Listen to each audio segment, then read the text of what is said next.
So I got into a debate today with somebody over All Lives Matter versus Black Lives Matter. I've spoken on this before, but I'm going to go ahead and break this down a little bit further. First, I want to say two things, though. Number one, sad enough in this country, it seems that people lack the intellectual maturity to listen to other people's opinions because they're more convinced and more worried about trying to convince somebody else that their opinion is the only opinion, and that their opinion is correct, that they do not have the ability to sit back objectively and consider other people's opinion. Now, me, I might not like your opinion, I might not agree with your opinion, but I would respect your opinion and I fight to the death for your right to have it. I guess that's just the intellectual maturity that I have.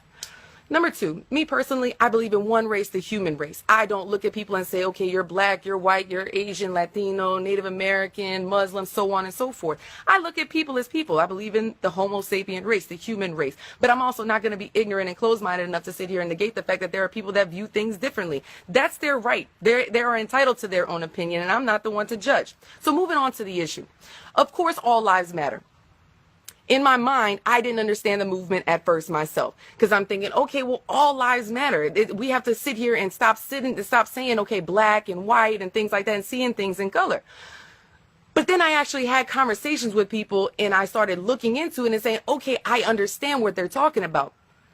They're not saying that all lives don't matter. Of course, white lives matter. Of course, Asian lives matter. Of course, Latino lives matter and Muslim lives matter. That's not the point. What they're saying is with the social injustices that have existed within this country, black lives matter too.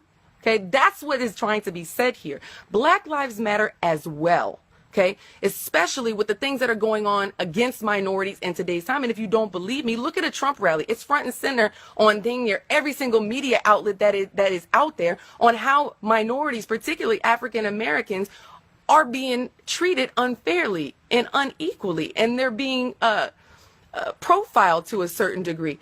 So I gave this person this analogy, and I said, look, saying that all lives matter is like showing up to a 5K breast cancer run, holding up a sign and screaming, cure all diseases. Of course we want to cure all diseases. We want to cure the Alzheimer's.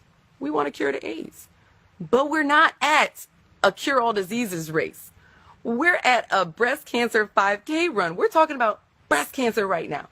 We're talking about black lives right now because the things that are going on within this country, black lives are not being treated equally. I see it all the time in my neighborhood, in my classroom. I see it front and center right there in front of me. And I don't understand how people can sit here and say about me that I'm trying to race bait and I'm trying to divide us when it actually couldn't be further from the truth.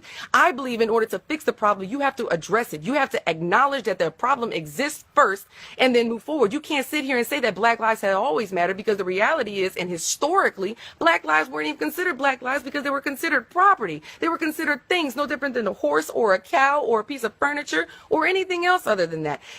You can't sit here and deny that a problem exists. So in the conversation, even though I wasn't trying to convince the person, they understood what the movement was trying to say. And like I told them, I was like, you know what? I understand because my heart is telling me, of course, all lives matter. Of course they do. But what we have to point out is the fact that black lives have not been treated equally. They have not been treated fairly. The way that the system is set up is not within education, within the criminal justice system. It is not set up equally. And people who tend to deny that are the people who existed under white privilege, just like me for the longest time, because I didn't want to believe that things like that actually existed. But when I look around the world, of course they do. I can't deny what's sitting right there in front of me. So the person was like, you know what? Now I can understand. Yeah.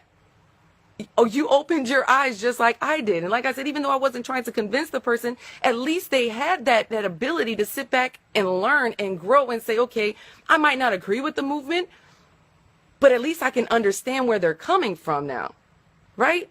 It's crazy that this country has gone this way, but the racial tensions in this country will continue to increase so long as people try to deny it. I am not about dividing. I'm all about uniting. But in my opinion, in order to do that, we have to unite as a people. As I said before, blacks, white, Latino, Asians, Muslims, all of us. We have to unite as a people in order to solve the problem. I want to work with the people that want to fix the problem. That's what I want to work with. That's who I want to work with. That's what I want to work towards. That's what I teach in my classroom. One love for everybody. One respect for everybody. Black lives matter too. Okay? Teach your life.